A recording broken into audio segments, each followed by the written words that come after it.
Hi. നിങ്ങൾ ടോൾസ്റ്റോയെ പറ്റി കേട്ടിട്ടുണ്ടാവില്ലേ? Leo Tolstoy. നമ്മളൊക്കെ കൊച്ചിലെയൊക്കെ ഒരുപാട് കഥകളൊക്കെ വായിച്ചിട്ടുണ്ടാവും. ആ ടോൾസ്റ്റോയെ പറ്റി ഞാൻ കേട്ട ഒരു കഥ പറയാം. റഷ്യ കണ്ടതിൽ വെച്ച് തന്നെ ഏറ്റവും വലിയൊരു സൈദ്ധാന്തികനും തത്വചിന്തകനും ഒക്കെ ആയിരുന്നു ടോൾസ്റ്റോയ്. അതുകൊണ്ട് തന്നെ അദ്ദേഹത്തെ കാണാനും ആശയങ്ങൾ പങ്കുവയ്ക്കാനും പുതിയ അറിവുകൾ നേടാനും ഒക്കെ ആയിട്ട് ഒരുപാട് പേര് അദ്ദേഹത്തെ തേടിയെത്തുമായിരുന്നു. അങ്ങനെ ഈ വരുന്ന സന്ദർശകരും ശിഷ്യന്മാരും ഒക്കെ ആയിട്ട് ഒരു പടയ്ക്കുള്ളയാൾ എന്നും രാവിലെ പുള്ളിയുടെ വീട്ടുമുറ്റത്തുണ്ട്. അപ്പോൾ ഇവരുമായിട്ടൊക്കെ ഒരു മരത്തിൻ്റെ ചുവട്ടിയിരുന്ന് സംസാരിച്ച് ചർച്ചകൾ ചെയ്ത് അതുപോലെ തന്നെ ധ്യാനമൊക്കെ ഒരുമിച്ച് പരിശീലിച്ച് അങ്ങനെ ദിവസങ്ങൾ കഴിഞ്ഞു പോവുകയായിരുന്നു ഇദ്ദേഹത്തിൻ്റെ ഒരു ദിനചര്യ. പക്ഷെ ധ്യാനിച്ചുകൊണ്ടിരുന്ന് കഴിഞ്ഞാൽ വയറ് നിറയുകയല്ലോ.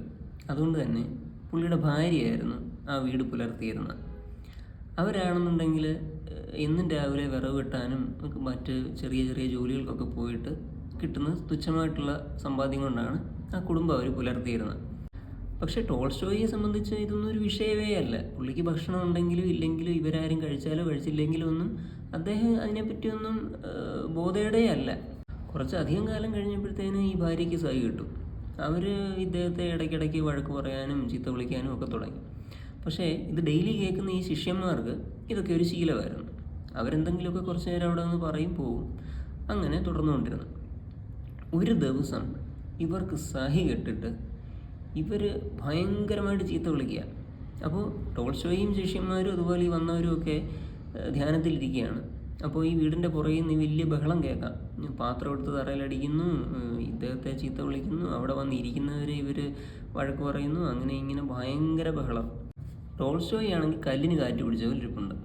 ഈ പെണ്ണും പിള്ളയ്ക്ക് ദേഷ്യം സഹിക്കാൻ മേലാതെ ഇവരൊരു കുടം നിറച്ച് വെള്ളം ഇങ്ങോട്ട് എടുത്തുകൊണ്ട് വന്നിട്ട് ടോൾസ്റ്റോയുടെ തലവഴി ഒരൊറ്റ കമത്ത്, എന്നിട്ട് തുള്ളിക്കൂവി ഒരൊറ്റ പോകും.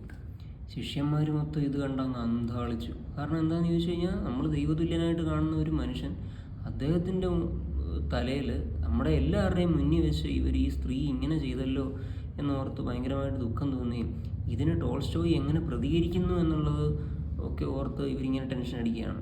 അങ്ങനെ അവരെല്ലാം നോക്കിയിരിക്കെ ടോൾസ്റ്റോയ് മെല്ലെ തൻ്റെ കണ്ണുകൾ ഇങ്ങനെ തുറന്നു. എന്നിട്ട് എല്ലാവരെയും ഇങ്ങനെ വീക്ഷിച്ചുകൊണ്ട് വളരെ ശാന്തമായിട്ട് പുള്ളി പറഞ്ഞു, ഇടി വെട്ടിയാൽ മഴ പെയ്യുമെന്ന് മനസ്സിലായല്ലോ എന്ന് പറഞ്ഞ് മെല്ലെ കണ്ണുകൾ അതുപോലെ തന്നെ അങ്ങ് അടച്ചു. അങ്ങനെ ഒരു കഥ.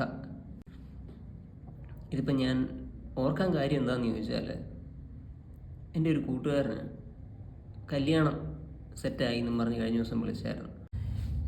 ഈ കഥ ഞാനപ്പം അവന് വേണ്ടി ഡെഡിക്കേറ്റ് ചെയ്യുകയാണ്. അതുപോലെ തന്നെ നിങ്ങളുടെയും ആരെങ്കിലും കൂട്ടുകാർക്ക് ഇതുപോലെ കല്യാണം ആയവരോ അല്ലെങ്കിൽ കല്യാണം അന്വേഷിക്കുന്നവരോ ഒക്കെ ഉണ്ടെങ്കിൽ നിങ്ങൾ ഈ കഥ അവർക്കും അയച്ചു കൊടുക്കണം. കാരണം ഇതൊക്കെ പ്രതീക്ഷിച്ചുകൊണ്ട് തന്നെ അങ്ങോട്ട് കടന്നില്ലാണെങ്കിൽ വലിയ തെറ്റില്ലാതെ അങ്ങ് പൊക്കോളുമല്ലോ. അപ്പം ബൈ.